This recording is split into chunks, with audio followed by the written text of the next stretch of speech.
तो संतों की टोली तीर्थ यात्रा पर जा रही थी।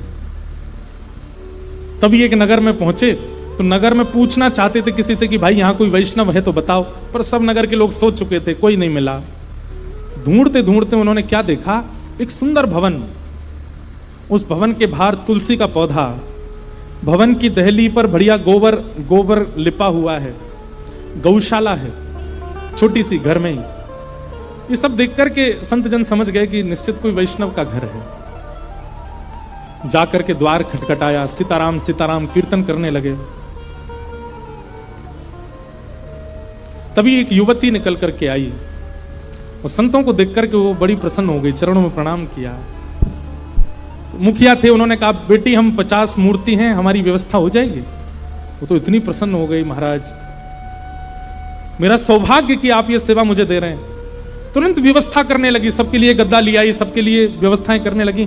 लेकिन करते करते थोड़ी सी रो रही थी, तो जो संत थे वो पहचान गए कि कुछ गड़बड़ है। उन्होंने बोला इधर आओ, क्या बात है?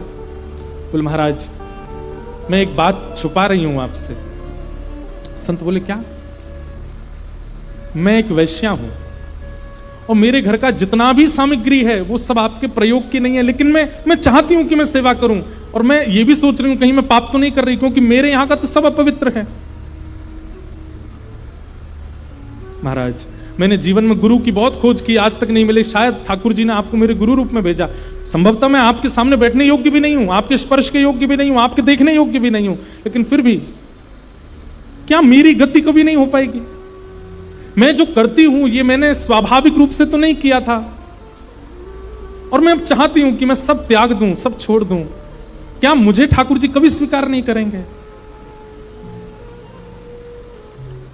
संत के सामने तो द्वंद्व जैसा आ गया, क्योंकि बाकी के सब संत जो थे वो तो सब खड़े हो गए और महाराज जी चलो चलो चलो, यहां 1 मिनट नहीं रुकना, यहां बैठना ही नहीं है, इसके यहां रुकना, इसको जब तक हमारे सामने रहेगी पाप बढ़ता रहेगा, आदि आदि बोलने लगे सब। लेकिन जो मुखिया महात्मा थे उन्होंने कहा जिसको जाना है वो चला जाए, हम तो यहीं रुकेंगे। लेकिन बिटिया तुझे मेरा एक बात माननी पड़ेगी। बोले क्या?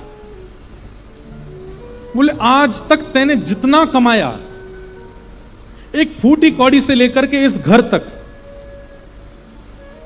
इन सबको विक्रय कर दे, और इन सबको बेच करके जितना धन बने उस धन से एक ठाकुर जी का सुंदर स्वर्ण मुकुट तैयार करवा। आकृति मैं बताऊंगा, उसमें मणि कैसे, माणिक कैसे, सब मैं बताऊंगा। अपने जीवन की सारी कमाई तू लगा करके स्वर्ण लेकर के एक सुंदर मुकुट बनवा दे, और वो ठाकुर जी को जब पधरा दिया जाएगा, ठाकुर जी सहर्ष उसको जब धारण करेंगे, उसके बाद तू अपने सब कार्यों से तिलांजलि देकर के भगवत भजन में लग जाना, ठाकुर जी तुझे स्वीकार करेंगे। लेकिन उससे पहले संचित तेरे पास जितना है वो सब ठाकुर जी को अर्पित कर दे। एक फूटी कौड़ी भी तेरे पास नहीं बचने चाहिए, ये 2 वस्त्रों के अलावा कुछ नहीं, सब कुछ लगा दो। अगर तैयार हो तो ठाकुर जी स्वीकार करेंगे। तो प्रसन्न हो गई, उसने एक बार भी विचार नहीं किया, उसने तुरंत बताया मेरे पास इतना सोना है, इतना चांदी है, इतना रुपया है, इतना पैसा है, सब है, सब कुछ कर दिया। बचा हुआ ये घर है, ये जमीन है, ये सामग्री है, इन सबको बेच बाग करके सब इतना मेरे पास धन बनेगा। गुरुजी बोले तो फिर लगाओ सबको, एक भी बचाना नहीं अपने पास। अपने भोजन की भी चिंता नहीं की, अपने जल की भी चिंता नहीं, कुछ चिंता नहीं करके सब कुछ लगा दिया, और उन गुरुदेव के आदेशानुसार मुकुट बनवाया ठाकुर जी का। और मुकुट बनवा करके जैसे ही प्रस्तुत किया गुरुदेव के आगे, गुरुजी बोले बस मैंने बात कर ली है, यहां पास में ही श्री रंगनाथ भगवान का मंदिर है, और हम सब चलेंगे कीर्तन करते हुए, नाचते गाते हुए जाएंगे, और ये मुकुट तुम्हारे नाम से ठाकुर जी को पधराया जाएगा। निकल पड़े, संतों की टोली कीर्तन करती हुई जा रही है। वो रो रही है कि उसको आज पहली बार लग रहा है कि मैं भी ठाकुर जी को प्रसाद लगा सकती हूं। अपने संपूर्ण जीवन का चिंतन करती है और बार बार प्रसन्न होती है कि मैं ठाकुर जी को भोग लगाऊंगी, ठाकुर जी को प्रसाद मुकुट के रूप में निवेदित करूंगी, मुझे ठाकुर जी स्वीकार कर लेंगे। लेकिन बंधु वही बात है ना कि जब बहुत अनुकूलताएं एक साथ आ जाती हैं तो फिर एक प्रतिकूलता ठाकुर जी देते हैं। पहली प्रतिकूलता क्या हुई कि मंदिर के सब पुजारियों ने मंदिर का द्वार बंद कर दिया और घोषणा करवा दी, एक नगर वैश्या के धन से निर्मित मुकुट ठाकुर जी को स्वीकार नहीं करा जाएगा, चाहे आप लाख प्रयास करो। तो संत जो थे उन्होंने भी निर्णय ले लिया, बोले मैं अनशन व्रत पे बैठूंगा, ठाकुर जी दोष नहीं देखते, तुम लोग दोष देखते हो। अरे किसी की मजबूरी के कारण किसी ने दुराचरण किया और अब वो परिवर्तन होना चाहता है, ठाकुर जी सबको मौका देते हैं, लेकिन तुम लोग नहीं देना चाहते। जब तक द्वार नहीं खुलेंगे मैं अनशन व्रत पर बैठूंगा। तो महाराज जगह जगह बात फैल गई कि इतने बड़े महात्मा, इतने बड़े तपस्वी, इतने बड़े त्यागी एक वैश्या के लिए तप पर बैठ गए। कई महात्मा वहां इकट्ठे हो गए, सब उनके समर्थन में आ गए और मंदिर के लोगों से कहा कि इनकी बात ठीक है, मुकुट ही तो स्वीकार करना है ठाकुर जी को, करवा दो। लेकिन संत बोले नहीं, पहले तो केवल मुकुट जाने वाला था, पर अब मैं दूसरा निर्णय लेता हूं। क्या? मुकुट ये अपने हाथों से स्वयं पहनाएगी ठाकुर जी को।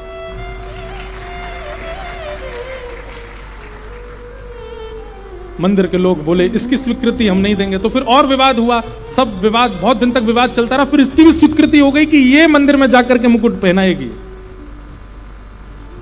जैसे ही मुकुट धारण कराने की स्वीकृति, वो इतनी प्रसन्न है चित्त से, लेकिन उसी समय उसकी रजस्वला अवस्था प्रारंभ हो गई और वो मंदिर में नहीं जा सकती। उस समय अभी तक तो वो महात्मा लड़ रहे थे सबसे, लेकिन आज वो महात्मा ठाकुर जी के आगे रोने लगे। बोले ठाकुर जी आप कितने निष्ठुर बन जाते हो, किसी व्यक्ति को स्वीकार करने की उम्मीद ही क्यों जगाते हो जब नहीं करना होता आपको। तो वो वैश्या थी तो उसके घर संतों को भेजा क्यों, और भेजा तो फिर उसके चित्त में सबकी त्याग की भावना प्रकट क्यों करवाई, और सब त्याग करवा करके जब मुकुट बनवा दिया तो फिर मुकुट ला करके यहां द्वार बंद क्यों करवा दिए, और जब द्वार बंद किए थे तो बंद ही रहने देते। इन ब्राह्मणों के चित्त में क्यों इच्छा प्रकट करवा दी, ठीक है मंदिर में पधराने दो, फिर मैंने इच्छा प्रकट की कि वो पधराएगी, तो आपने उसको रजस्वला कर दिया। वो महात्मा बोले बिटिया, मैं आज तक तो ये मानता आया था कि एक संत की वाणी और एक वैष्णव चाह जाए तो ठाकुर जी सब स्वीकार करेंगे, पर आज मैं ये कह रहा हूं कि तेरा दुर्भाग्य है कि ठाकुर जी तुझे स्वीकार नहीं कर रहे।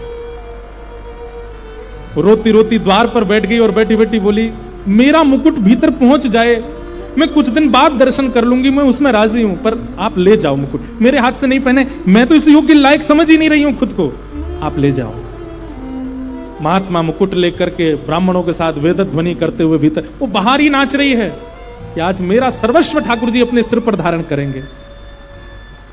जैसे ही मुख्य मंदिर में गर्भगृह में प्रवेश करने लगे, अपने आप ठाकुर जी के कपाट बंद हो गए। महात्मा बोले कौन पुजारी है भीतर? बोले भीतर तो कोई भी नहीं है। बोले कपाट कैसे बंद हुए? ठाकुर जी ने भीतर से स्वर प्रकट किया, बोले मुकुट तो उसी के हाथों से पहनूंगा मैं, लेके आओ। ये दृश्य देख करके सबके नेत्र सजल हो गए। नियम होते हैं बंधुओं, पवित्रता का ध्यान हमको रखना चाहिए, लेकिन अगर ठाकुर जी रीझ जाए ना तो सारी बेड़ियां तोड़वा देते। महात्मा दौड़ते दौड़ते बाहर आए, आकर के उस वैश्या को सिर पर हाथ रखा, बोले देवी मैंने अभी थोड़ी देर कहा कि तू दुर्भाग्यशाली है, पर अब कह रहा हूं तुझसे बड़ा सौभाग्यशाली कोई नहीं, स्वयं ठाकुर जी पुकार रहे हैं भीतर। और वो रजस्वला अवस्था में एक वैश्या भीतर प्रवेश करती है। जैसे ही गर्भगृह में प्रवेश करती है, ठाकुर जी बोले, ठाकुर जी स्वीकार करे, ये तक तो ठीक था, पर देखते देखते सबके सामने ठाकुर जी ने अपना सिर नीचे किया और उसके हाथों से मुकुट धारण करवाया। और मुकुट धारण करते ही वो बाहर निकल करके आई और ठाकुर जी के शीश पर अपनी संपूर्ण व्यवस्था अर्पित करके वहीं प्राण त्याग दिए, ठाकुर जी में विलीन हो गए। ठाकुर जी जब स्वीकार कर लेते हैं ना, ये सारी बेड़ियां, ये सारी बंधन, चाहे वो पवित्रता का हो, चाहे वो जातियों का हो, चाहे वो बड़े छोटे का हो, चाहे वो सूतक पातक का हो, चाहे वो सोवर का हो, ये सब होते हैं, पर आप इनका उल्लंघन मत करो। ठाकुर जी आपके प्रेम से प्रसन्न होकर खुद उल्लंघन करवाएंगे, उसकी प्रतीक्षा करें। कई लोग लड़ने लगते हैं, ये सब तुम लोगों ने बना दिया, ये सब तुम लोगों ने बना दिया, ये सब ब्राह्मणों के द्वारा बनाए गए नियम है, ये सब ठाकुर जी नहीं करते स्वीकार, हम मानते हैं, पर आप उसका पालन करो। ठाकुर जी चाहेंगे तो तोड़वा देंगे। प्रधानमंत्री का प्रोटोकॉल होता है, राष्ट्रपति का प्रोटोकॉल होता है, उसमें उसको रहना है, लेकिन उसकी इच्छा हो जाए तो वो तोड़ सकता है। और उसकी इच्छा तभी होती है जहां उसका बहुत प्रेम हो जाता है, वहां वो अपना प्रोटोकॉल तोड़ता है। ठाकुर जी के प्रोटोकॉल हैं सारे, लेकिन ठाकुर जी इनको तोड़ते हैं जब प्रेम की अवस्था ज्यादा दिखते हैं ठाकुर जी। इसलिए मैं कह रहा हूं, हरि रीझे तो वैकुंठ देंगे, लेकिन हरिजन रीझ गए तो हरि को दे देंगे। एक महापुरुष रीझ गए उस वैश्या से और ठाकुर जी को दे दिया।